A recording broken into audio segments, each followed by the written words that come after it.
tez natija bo'lishini xohlaydi, lekin har bir bola individual.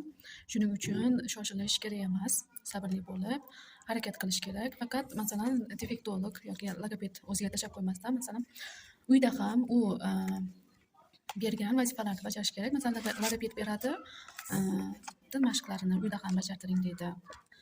O'sha mashqlarni vaqtida bajartirish kerak. O'sha ham tezroq natija bo'lishiga yordam beradi. Yoki siz faqat logopedni o'ziga tashlab qo'ysangiz, masalan o'zi shug'ullanyapti-ku deb uyda shart emas deb o'ylaydigan ota-onalar ham borda endi. Yoki vaqti bo'lmaydi, ishlari ko'p bo'ladi, boshqa bolalarga qarash kerak bo'ladi, charchaydi. O'sha bilan esidan chiqib ketadi, keyin qolib ketadi. Keyin vaqt ko'p oladida natija chiqishi uchun. O'shaning uchun uyda ham iloji boricha ozroq vaqtingiz, 5 minut vaqtingiz bo'lsa ham, o'sha vaqtingizni ajratib bolangiz bilan shug'ullansangiz, yana ham tezroq natijaga erishiladi.